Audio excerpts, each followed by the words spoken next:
Hello everyone. आज की session में डिस्कस करने वाले हैं ऑब्जेक्टिव सवाल इलेक्ट्रोमैग्नेटिक इंडक्शन चैप्टर का और अल्टरनेटिंग करंट का, यानी विद्युत चुंबकीय प्रेरण और प्रत्यावर्ती धारा। इन दोनों से सवाल को कुछ लिया गया है ऑब्जेक्टिव के रूप में, और इस ऑब्जेक्टिव को यदि आप समझते हैं तो इससे रिलेटेड यदि किसी भी तरह से सवाल को घुमाकर आपसे पूछा जाता है तो उसका जवाब आप दे पाएंगे।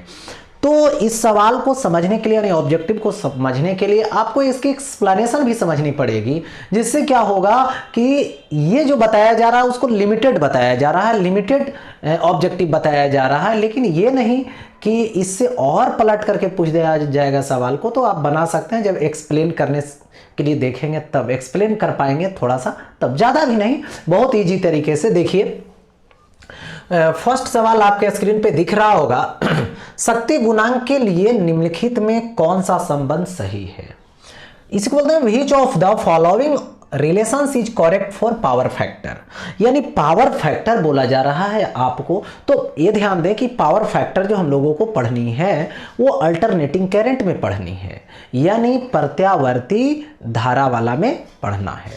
ठीक है, तो प्रत्यावर्ती धारा वाला में हम लोग बात करेंगे, जिसमें देखिए होता क्या है, इसका रिप्रेजेंटेशन होती है जिसको बोलते हैं कॉस फाई। इसको यहां पर बोलते हैं कॉस फाई, कॉस फाई होता है।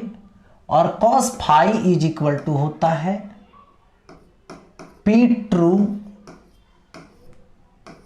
एवरेज। इसको हिंदी में बोलते हैं वास्तविक औसत शक्ति, या तो औसत जो है उसको माध्य भी बोलते हैं और वास्तविक को अथार्थ बोलते हैं, यानी अथार्थ माध्य शक्ति।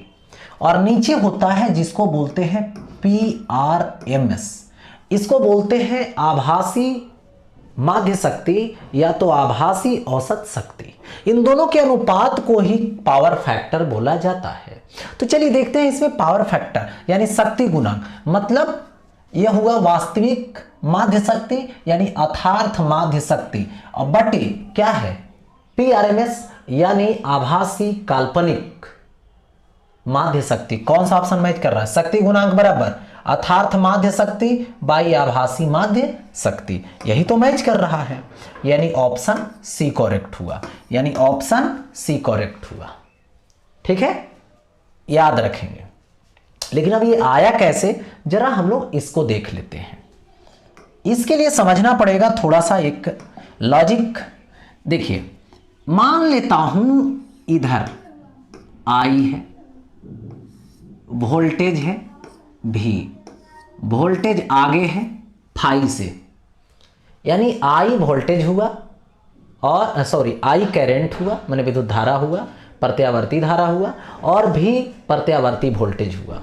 वोल्टेज फाई से आगे आगे चल रहा है और करंट फाई से उससे पीछे पीछे चल रहा है। अब यहां पे आता है तो ये फाई को बोलते हैं हम लोग कलांतर। अब यहां पे देखिए होता क्या है एक्चुअली, ठीक है, इधर आई है, इधर लेंगे तो ये होगा आई कॉस फाई, 90 डिग्री पर लो तो ये होगा आई साइन फाई, आई साइन फाई हो गया। इसको बोलते हैं हम लोग वाट फुल करंट, और इसको बोलते हैं हम लोग वाटलेस करंट। ये हो गया क्या चीज, शक्ति से भरा हुआ है, और ये क्या है, शक्ति विहीन है। मतलब यहां पर पावर कंज्यूम होती है इसमें, और इसमें पावर कंज्यूम नहीं होती है, इसलिए इसको शक्ति विहीन बोलते हैं, शक्तिहीन बोलते हैं। देखो मतलब जो वोल्टेज के साथ 90 डिग्री पर होगा, चलिए तो ये पावर कंज्यूम करेगा, कौन, ये वाला, तो यहां पर पावर लोगे ट्रू, तो ये कितना होगा VI कॉस फाई, क्योंकि पावर बराबर क्या होता है VI, शक्ति बराबर वोल्टेज इंटू इलेक्ट्रिक करंट यानी विद्युत धारा, ये हो गया। तो इसका यदि एवरेज लोगे तो ये हो गया P ट्रू, और इसका एवरेज यदि लोगे तो ये भी जो है RMS लेना पड़ेगा, आई आर एम एस लेना पड़ेगा। आर एम एस वैल्यू माने रूट मीन स्क्वायर वैल्यू, वर्ग माध्य मूल मान, इसको बोलते हैं वोल्टेज का और करंट का। ये हो गया क्या चीज, कॉस फाई। तो यहां पर ऐसे लिख सकते हो इसको, ये हो गया पी ट्रू, और ये कैसा है, एवरेज है।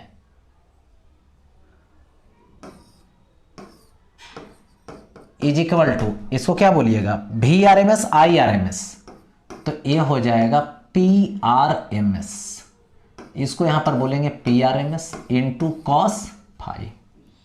देखो या तो इसको ऐसे, इसको भी एवरेज का ही रूल दे दो, तो cos phi is equal to क्या आ जाएगा यहां से, P true average by P R M S का एवरेज। देखो वही आ गया वैल्यू, यही है पावर फैक्टर, इसी को बोलते हैं शक्ति गुणांक। ये हो गया। अब देखिए, तो शक्ति गुणांक ये तो आ गया। अब इसमें थोड़ा सा कॉस फाई पे हम लोग चलते हैं कि कॉस फाई का फॉर्मूला क्या लिखेंगे। ये तो हो गया इसके रिलेटेड। देखो सर्किट में तीन चीज जरूरी है, या तो केवल रेसिस्टर रहेगा माने प्रतिरोध रहेगा, या तो संधारित्र रहेगा, या तो इंडक्टर रहेगा, या तो दो दो का पेयर बनेगा, या तो एक साथ तीनों रहेगा। तो तीनों पर बता देते हैं, जो नहीं रहेगा उसको खाली गायब कर देंगे, आ जाएगा मैटर, सॉल्व हो जाएगा। देखो इधर होता है करंट और इधर ही होता है वोल्टेज, किसका, रेसिस्टेंस वाला। 90 डिग्री से पीछे होता है कैपेसिटर वाला, यानी कैपेसिटर वाला वोल्टेज और करंट कितना फेज पर होता है, कितना फेज डिफरेंस पर, 90 डिग्री पर।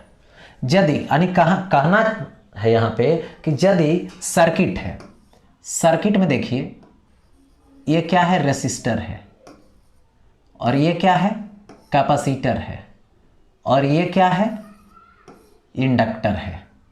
यही क्या है, एसी सर्किट है। ठीक है, एलसीआर सर्किट इसका नाम रखो। अब देखो यदि सर्किट में रेसिस्टेंस है और कैपेसिटेंस है, ठीक है, तो देखिए ऐसा फिगर सिर्फ बनेगा। यदि केवल रेसिस्टेंस रहेगा तो केवल ये वाला फिगर, देखो यही केवल बनेगा। चलिए छोड़िए, तो तीनों वाला बना दीजिए एक बार, जो नहीं रहेगा उसको हटा देंगे। इंडक्टर वाला हो गया इधर 90 डिग्री से आगे बढ़ गया। तो देखिए अब यहां पर क्या है कि यदि ये बड़ा रहेगा, VL बड़ा रहेगा, सपोज दैट मान रहे हैं ऐसा, किसी आ तो दोनों आपस में बराबर होगा, या तो ये बड़ा ये छोटा होगा, या तो ये बड़ा वो छोटा होगा। लेकिन कोई एक केस मान लेता हूं, देखो मान लिया यहां पे कि ये वाला बड़ा है, तो VL माइनस VC, और ये क्या होगा, VR होगा। तो ये जाएगा इधर नेट वैल्यू V, यही होगा यहां पर फाई। देखो तो इसको यहां पर बोलते हैं रेसिस्टेंस वाला, और ये जो नेट वोल्टेज गया तो सर्किट का जेड होता है। जेड बोलते हैं यहां पर इंपीडेंस माने प्रतिबाधा, और जेड बराबर होता है √R² plus omega L minus 1/ओमेगा c का होल स्क्वायर। तो यहां पे जब एंगल बनेगा ये, तो ये हो जाएगा फाई, ठीक है, और ये आ जाएगा कॉस फाई। पावर फैक्टर क्या होता है, कॉस फाई, कॉस फाई है। तो क्या होता है, बेस बाई हाइपोटेनस यानी R/Z। तो Z का वैल्यू यहां से इसे सेट कर दोगे कॉस फाई, तो क्या होगा R, और बाई क्या आएगा Z के जगह पे R² plus omega L minus 1/ओमेगा c का होल स्क्वायर होगा। अब एक बात यहां पे समझ लें, ये तो रिजल्ट आ गया पावर फैक्टर का सर्किट में।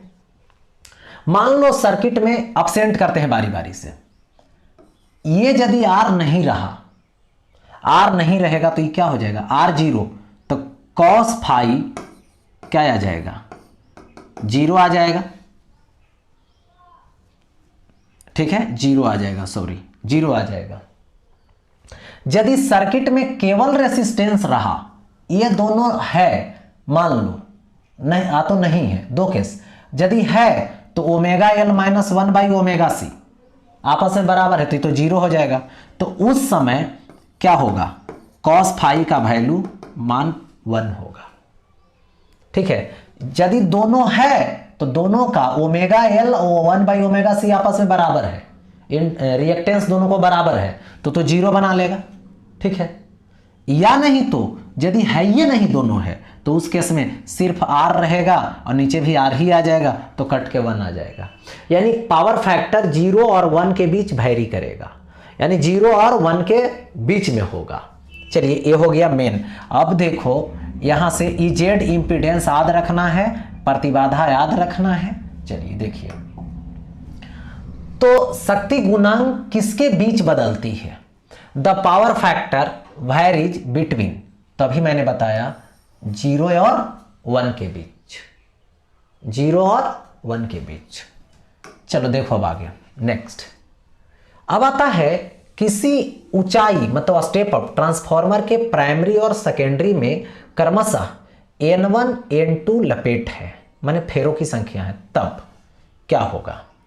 यानी देखिए, if number of turns in primary and secondary coil of a step up transformer are N1 and N2 are N2 then. तो स्टेप अप ट्रांसफार्मर, सबसे पहले ट्रांसफार्मर किस लिए यूज करते हैं, तो अल्टरनेटिंग करंट जो होती है उस सर्किट में जो वोल्टेज होता है उसको बदलने के लिए, सिर्फ वोल्टेज को बदलने के लिए, यानी वोल्टेज को बढ़ाने के लिए या तो फिर वोल्टेज को घटाने के लिए। ठीक है, तो वोल्टेज को यदि बढ़ाना है तो स्टेप अप ट्रांसफार्मर बोलते हैं उसको, जिसमें क्या होती है, देखिए इसका सिंबल ये हो गया, ये हो गया प्राइमरी जहां से इनपुट होगा, तो इसमें N1 और ये क्या है सेकेंडरी, ये हो गया N2। ठीक है, या तो ऐसा दे सकते हो, ये प्राइमरी और ये वाला क्या होगा सेकेंडरी NS। जिधर वोल्टेज यदि स्टेप अप है तो इधर वोल्टेज बढ़ाना है, आउटपुट करवाना है तो बढ़ाना है, तो बढ़ाना है तो जिधर बड़ा रहेगा वोल्टेज उधर नंबर ऑफ टर्न भी क्या होगा बड़ा होगा, यानी इसमें सेकेंडरी वाला ज़्यादा होगा। यदि इसके हिसाब से देखें तो क्या हो जाएगा, N1 हो जाएगा प्राइमरी और N2 हो जाएगा सेकेंडरी। ठीक है, ऐसा।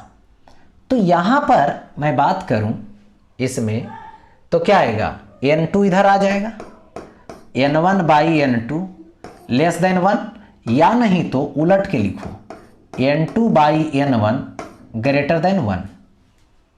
ठीक है, तो देखो N1 by N2 greater than 1 है, N2 बाई N1 यहां देखो ग्रेटर देन 1 है, तो ये है N1 बाई N2, यहां पर है क्या लेस है, यहां पर क्या ये ग्रेटर है, यानी बी वाला मैच कर रहा है।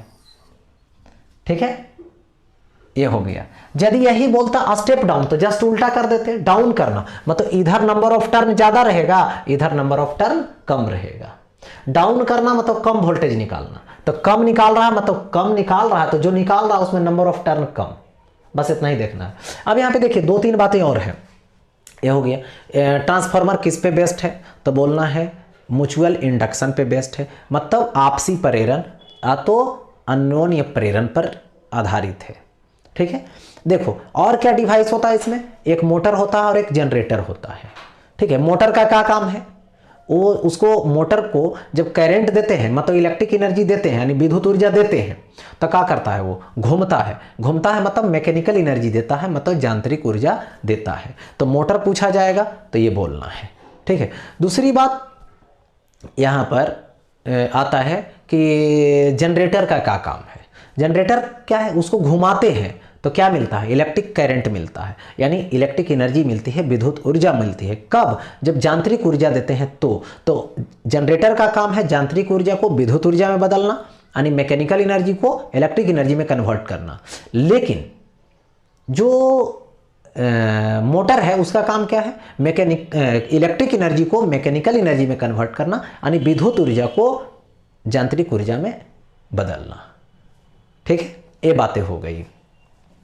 अब आगे बढ़ते हैं नेक्स्ट। देखिए यहाँ पे क्या है, एक प्रत्यावर्ती विद्युत धारा का समीकरण देखो क्या है ये, I इज इक्वल टू 0.6 इतना है, निरूपित है। विद्युत धारा की आवृत्ति है, विद्युत धारा की आवृत्ति हम लोगों की बतलानी है। तो I is equal to 0.6 sine 100 pi t, ठीक है। यानी देखो ये होता है, कंपेयर करो, I is equal to I naught sine omega T.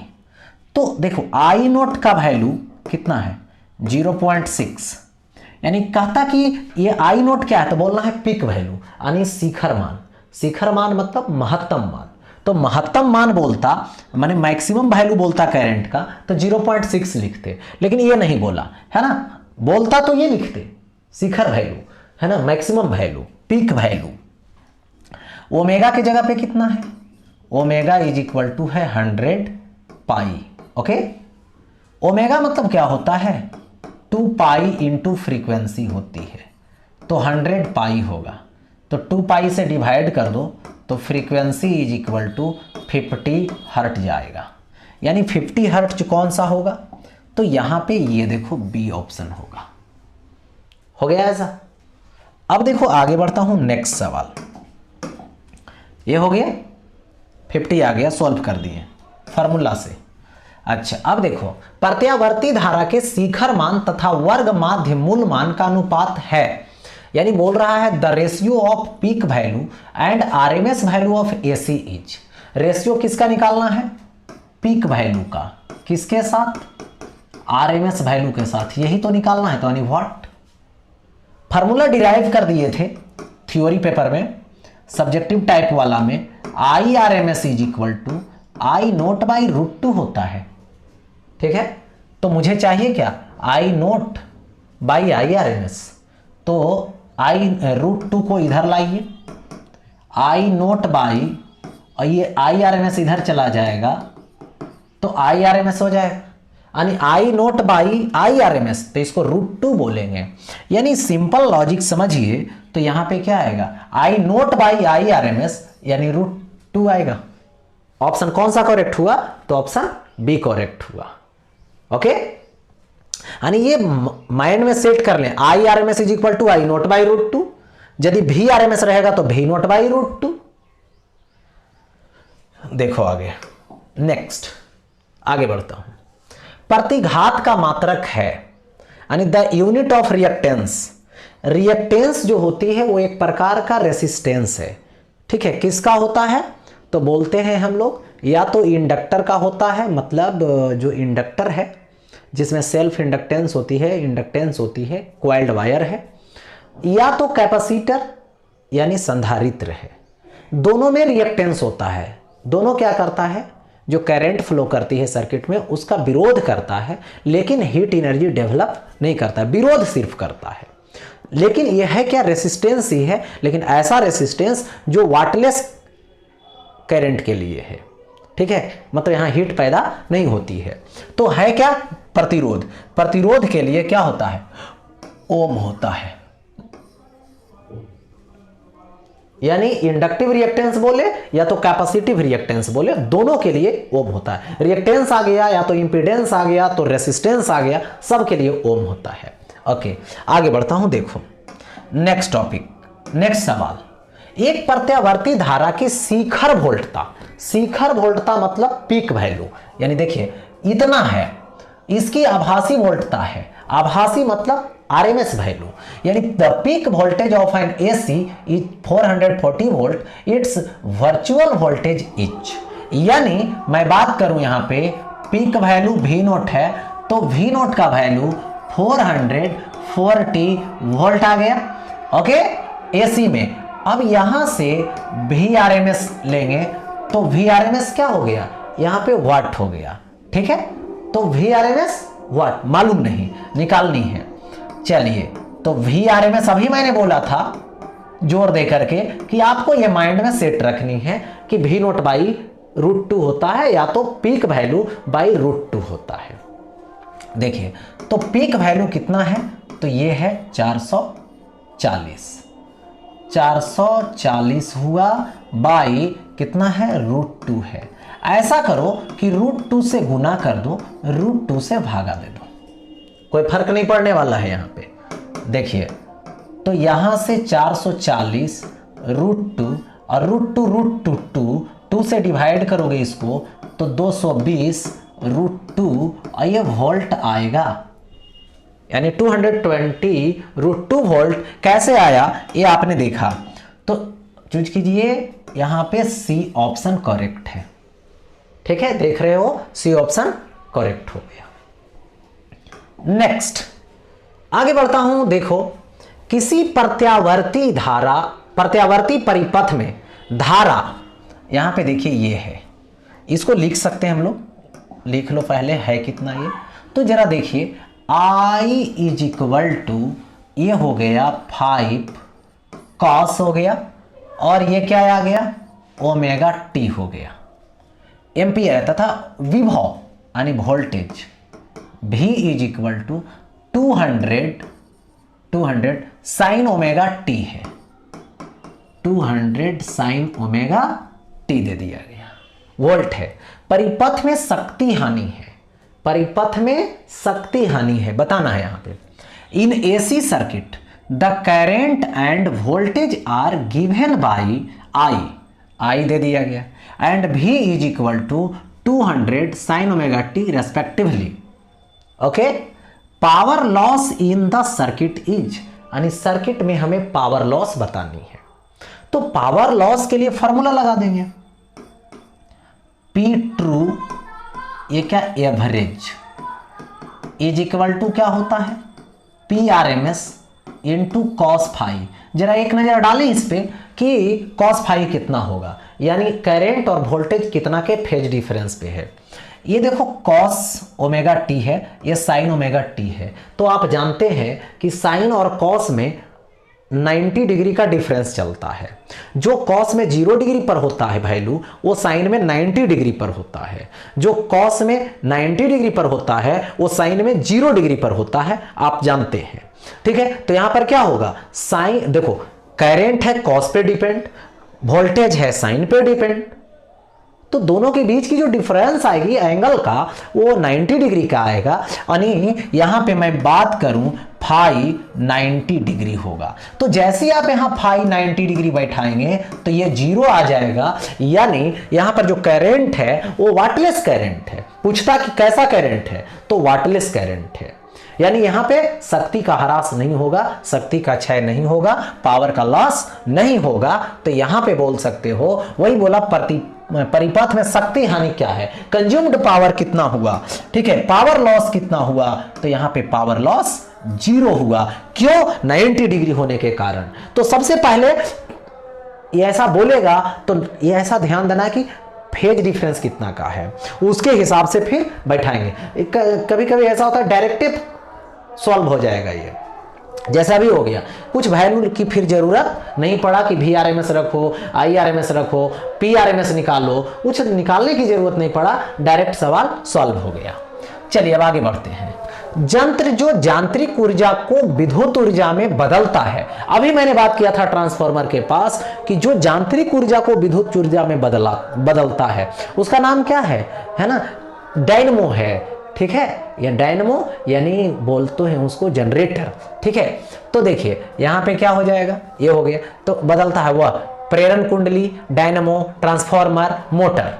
ठीक है, यानी instrument which converts mechanical energy into electrical energy, जिसको घुमाने से हमको इलेक्ट्रिक एनर्जी प्राप्त होती है, तो वो कौन है, यहां पे डायनमो है। ठीक है, ये डायनमो है, हो गया। आगे बढ़ता हूं नेक्स्ट। देखिए अब आगे आता है इसमें, किसी बंद परिपथ का प्रतिरोध 10 ओम है, यानी प्रतिरोध की बात किया है तो यहां पे R है जो कितना है 10 ओम है। ओके, R = 10 ओम। इस परिपथ से t सेकेंड में चुंबकीय फ्लक्स इतना फाई दे दिया गया, फाई है वेबर में, फाई = दे रखा है 6t² - 5t + 1 इतना वेबर, ठीक है, इतना वेबर परिवर्तित होता है। टी बराबर इतना सेकेंड पर परिपथ में प्रवाहित धारा एम्पियर में होगी। यानी in a closed circuit of resistance 10 ohm the linked flux varies with time according to relation phi is equal to इतना at t is equal to इतना second the current in ampere following, ठीक है, through the circuit is. Current बतानी है तो current बताने के लिए वोल्टेज चाहिए, ईएमएफ चाहिए और रेसिस्टेंस चाहिए। रेसिस्टेंस दिया हुआ है तो फ्लक्स के हिसाब से अब बात करेंगे हम लोग। फ्लक्स के हिसाब से बात करेंगे ईएमएफ, तो ईएमएफ होता है minus d phi by d t. चलिए इसको डिफ्रेंशिएट करना है तो ये हो गया 6t square minus 5t plus 1 by d T. Okay, इसको 6 दूना 12t माइनस 5 प्लस 1 का तो 0। टाइम कितना लेना है, कितना second, 0.25 second at t is equal to 0.25 second. यानी EMF E is equal to 12 into 0.25 minus 5 होगा। अब देखिए यहां से क्या करोगे, पॉइंट हटा दो तो ये 100 हो जाएगा, तो 25 चौका 100। अब क्या आएगा यहाँ पे, देखिए 3 चौके 12, ठीक है, तो 3 माइनस 5 तो -2। मोड तो लगा दिए थे, मोड आने दो यहाँ तक, तो 2 नहीं भी मोड लगाते तो माइनस माइनस तो पल से हो जाता है, अमाउंट लेनी है सिर्फ, तो ये आ गया। अब आई निकालोगे तो E by R, Faraday law से निकालते हैं इसको EMF। अब देखो यहां से कितना आ जाएगा, वैल्यू दे दो E बाई आर, E का वैल्यू 2, R का वैल्यू 10, यानी 0.2 एम्पियर आ जाएगा। 0.2 एम्पियर यही तो निकालनी थी हम लोगों को, तो 0.2 एम्पियर आ गया। सॉल्व कर दिए इसको, आगे बढ़ता हूं नेक्स्ट 9 नंबर। देखिए ये circular coil is held in vertical plane, है ना। A bar magnet is taken towards it with north pole towards coil. Direction of current as seen from the side of magnet is. देखिए उदाग्र तल में चालक तार की नंबर, दोनों सवाल एक ही है लेकिन 2 नंबर पड़ गया है, इसको जरा देख लें। एक ही सवाल है दोनों, एक हिंदी में है एक इंग्लिश में है, इंग्लिश हिंदी में है, ठीक है। देखो एक ही सवाल है दोनों। उदग्र तल में चालक तार की वृत्ताकार कुंडली रखी हुई है, इसकी ओर एक क्षण चुंबक लाया जाता है। चुंबक का उत्तरी ध्रुव कुंडली की ओर है। चुंबक की तरफ से देखने पर कुंडली में प्रवाहित विद्युत धारा की दिशा होगी। एक लॉजिक समझ लें लेंज लॉ का, जो मैंने बताया था। देखिए कुंडली को किसी भी तरीके से रखो, उससे नहीं मतलब है कि वर्टिकल प्लेन में बोला है उसी के हिसाब से चेक कर लेंगे। लेकिन देखिए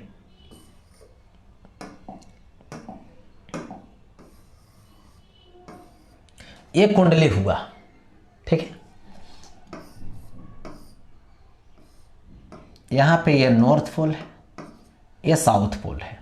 जब वो आएगा, कॉइल को ऐसे रखे हैं और कुंडली को ला रहे हैं, मैग्नेट को ला रहे हैं, तो पता है ना कि ये क्या करेगा, उसका विरोध करेगा, उसका विरोध करेगा। इसका मतलब ई भी सामने खड़ा कर दिया।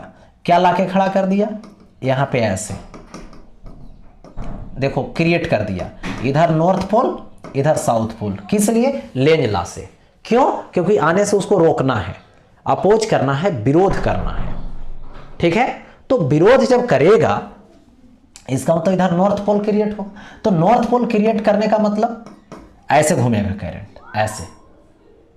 इधर से कोई देखेगा, जिधर से मैग्नेट आ रहा है उस तरफ से देखेगा तो उसको एंटी क्लॉकवाइज लगेगा। क्या लगेगा, एंटी क्लॉकवाइज लगेगा। और यही नॉर्थ पोल जब दूर जाने लगेगा तो क्लॉकवाइज में घूम जाएगा। यही साउथ पोल आता तो उल्टा घूमता करंट, क्योंकि इधर साउथ पोल बनता तो क्लॉकवाइज। तो ध्यान रखें, यदि कुंडली है वर्टिकल प्लेन में, इधर से मैग्नेट ले जा रहे हैं, ठीक है, तो हमेशा याद रखना एंटी क्लॉकवाइज उसमें करंट घूमेगा। किधर से देखने पर, जिधर से मैग्नेट जा रहा है, कहेगा उल्टा तरफ से देखो तो इसका जस्ट उल्टा क्लॉकवाइज हो जाएगा।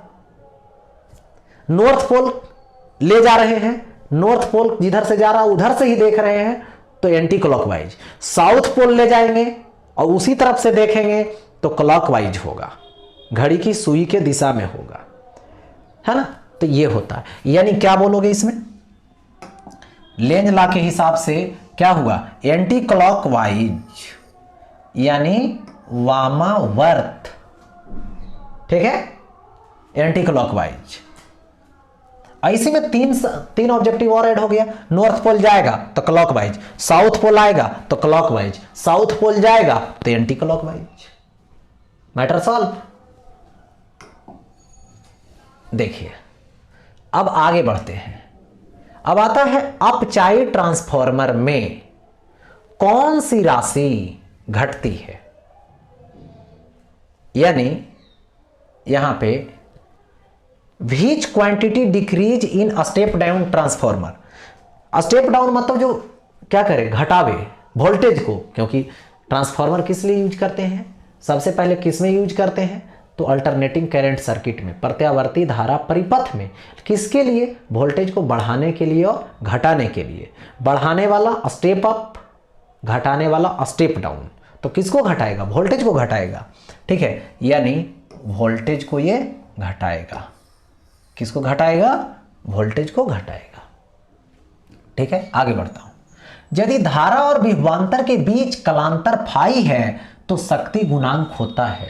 तो मैंने पहले बताया कि यदि करंट और वोल्टेज, करंट रहा वोल्टेज रहा, दोनों के बीच फेज डिफरेंस क्या है, फाई है, ठीक है, तो ये क्या होगा, पावर फैक्टर कॉस फाई, यानी if phase difference between current and potential difference is phi then power factor will be. तो इसका पावर फैक्टर क्या होगा, यानी कॉस फाई होगा, पावर फैक्टर कॉस फाई। तो कॉस फाई कौन सा ऑप्शन होगा, देखिए कॉस फाई हो गया, कॉस फाई हो गया, बी ऑप्शन मैच किया। देखिए आगे, अब आगे बढ़ता हूं। देखिए प्रेरक द्वारा संग्रह चुंबकीय ऊर्जा होता है। Magnetic energy you stored in an inductor, यानी इंडक्टर मतलब क्वाइल्ड वायर है, और क्वाइल्ड वायर में जो एनर्जी स्टोर होती है वो हाफ एल आई स्क्वायर होता है। यही यदि कैपेसिटर की बात करते, ठीक है, इसको इसमें करंट आई भेजे हैं तो stored energy U is equal to half L I square. यदि कैपेसिटर लोगे, इसको कैपेसिटी सी है और वोल्टेज भी है, तो इसमें स्टोर्ड एनर्जी हाफ सी भी स्क्वायर होगा। इसमें स्टोर्ड एनर्जी क्या होगा, तो हाफ सी भी स्क्वायर होगा, ठीक है, समझ गए। अब देखिए, यानी क्या बोला, इंडक्टर बोला है, तो इसमें स्टोर्ड एनर्जी की बात करनी है मुझे, तो स्टोर्ड एनर्जी क्या आएगा, half L I square, sorry ये नहीं होगा, half L I square, half L I square यानी सी वाला होगा, हाफ एल आई स्क्वायर वाला, देखो ये होगा हाफ एल आई स्क्वायर। आगे बढ़ता हूं नेक्स्ट। एलसी परिपथ में अनुनादी आवृत्ति एफ नोट होता है, यानी resonant frequency F note will be in LC circuit. LC circuit हो या तो एलसीआर सर्किट हो, ठीक है, उसकी भी बात करेंगे, जिसमें क्या होता है, यहां पे रिजोनेंस कंडीशन का मतलब होता है जिस समय करंट मैक्सिमम हो, और जिस समय करंट मैक्सिमम हो उस समय रेसिस्टेंस मिनिमम होगा, और रेसिस्टेंस मिनिमम तभी होगा जब जो इंडक्टर है, देखिए एल है इंडक्टर और सी है कैपेसिटर, इन दोनों का जो रिएक्टेंस है जिस समय आपस में बराबर होगा उसी समय क्या होगी, मैक्सिमम करंट होगी। और मिनिमम रेसिस्टेंस होगा। और उस समय की सर्किट को या तो एलसी सर्किट हो या तो एलसीआर सर्किट हो, और कौन हो, एलसीआर हो, जिसको हम लोग रिजोनेंस सर्किट बोलते हैं। और दोनों कंडीशन में या तो एलसी या तो एलसीआर सर्किट रिजोनेंस कब कहलाएगा, जब मैक्सिमम करंट होगा। मैक्सिमम करंट कब होगा, जब जो है से रेसिस्टेंस मिनिमम होगा। रेसिस्टेंस मिनिमम कब होगा, जब XL और XC आपस में बराबर होगा। तो कब बराबर होगा, देख लो, XL is equal to XC, तो उसी समय जो फ्रीक्वेंसी आएगा उसको रेजोनेंस फ्रीक्वेंसी बोलेंगे। तो यहां पे क्या आएगा, XL मतलब omega naught L is equal to 1/ω0C। ऐसा हो गया। ये दोनों आपस में बराबर चाहिए। ओमेगा नोट को इधर ले लाओ तो ओमेगा नोट स्क्वायर, ठीक है। LC को इधर लेकर चले जाओ तो 1/LC। So omega naught is equal to 1/√LC हो गया। और यही जो ओमेगा नोट है इसको लिखोगे 2π इंटू फ्रीक्वेंसी 1/√LC। 2π इधर चला जाएगा तो F naught is equal to 1/2π√LC। Resonance frequency हो गया, अनुनादी आवृत्ति हो गया, ठीक है। रिजोनेंस सर्किट के लिए तो कौन सा, F naught is equal to 1/2π match कर रहा है, √LC मैच कर रहा है, यानी देखो ये ऑप्शन मैच कर गया, ठीक है। ये हो गया ऑप्शन नंबर ए। आगे बढ़ता हूं नेक्स्ट। देखिए एलआर परिपथ की प्रतिबाधा होती है, इंपीडेंस ऑफ एलआर सर्किट। तो बोले थे कि देखिए कोई एलसीआर सर्किट का केवल याद रखिए मैटर, क्या बताए थे, मैंने बताया था Z is equal to √R² plus ω/L minus 1/ω/C का होल स्क्वायर। किसके लिए था, LCR, जिसमें L भी हो, C भी हो और R भी हो। लेकिन यहां पर कौन है, L है और R है। कौन कौन है, L है और R है। कैपेसिटर नहीं है, कैपेसिटर नहीं है तो इसको भगाना पड़ेगा, इसको हटा दो। तो इसको जैसे ही हटाओगे तो कितना हो जाएगा, R² प्लस ω² L², क्योंकि यदि ये हट जाएगा तो स्क्वायर ω² L²। Z आ गया। तो यहां पे Z की वैल्यू देखो ये आ गया, √R² प्लस ω² L²। इंपीडेंस हो गया कौन सर्किट का, तो एलआर सर्किट का। अब देखो कहा देता नहीं एलसी सर्किट है, तब बताए तो एलसी सर्किट है तो आर को भगा दोगे, है ना। यदि बोलता सीआर सर्किट है तो सीआर सर्किट है तो सी और आर है, यानी एल नहीं है तो एल वाला को हटा देंगे तो उस समय हो जाएगा। मतलब जो बोलेगा आप उसके हिसाब से कर देंगे, इंपीडेंस निकाल लेंगे कि कौन सा ऑप्शन करेक्ट होगा, ठीक है। ये हो गया। आगे बढ़ता हूं। एक गर्म तार एमीटर मापता है, a hot wire ammeter measure average value of alternating current. देखिए सिंपल जो आमीटर होता है, जो मैग्नेटिक फील्ड पे होता है, चुंबकीय पर आधारित होता है, चुंबकीय प्रभाव पे आधारित होता है, वो सिर्फ दिष्ट धारा के लिए है, दिष्ट धारा को मापता है। जो हॉट वायर होता है, यहां पर देखिए ये हॉट वायर आमीटर मेजर करता है, वो अल्टरनेटिंग करंट को मेजर करता है और उसके आरएमएस वैल्यू को मेजर करता है। किसको, आरएमएस वैल्यू को और अल्टरनेटिंग करंट का आरएमएस वैल्यू। चलिए प्रत्यावर्ती धारा का औसत मान, प्रत्यावर्ती धारा का मूल्य माध्य वर्ग मान, यही तो, ठीक है। प्रत्यावर्ती धारा का तात्कालिक मान, ठीक है। प्रत्यावर्ती धारा का शिखर मान। तो यहां पर आएगा तो ये ऑप्शन होगा यहां पे बी, प्रत्यावर्ती धारा का मूल, है ना, माने वही हुआ आरएमएस वैल्यू, मूल माध्य वर्ग मान, यानी यहां पर किसका, प्रत्यावर्ती धारा का root mean square value of alternating current. RMS value को मेजर करता है। देखिए अब आगे बढ़ता हूं। नेक्स्ट इसमें है क्यू गुणांक होता है, इसको क्यू गुणांक को बोलते हैं क्वालिटी फैक्टर, या तो इसी को बोलते हैं हम लोग क्यू फैक्टर। इसी का क्या नाम है? तो इसी को बोलते हैं क्यू फैक्टर। क्यू फैक्टर देखो, ये क्यू इज इक्वल टू होता है omega naught by delta omega. अरे देखिए एलसीआर जो सर्किट होती है, एलसीआर सर्किट में जो रिजोनेंस है कंडीशन, यानी ओमेगा नोट उस समय जो रिजोनेंस एंगुलर फ्रीक्वेंसी है, और ये उस समय उसमें बोला जाता है बैंड विड्थ।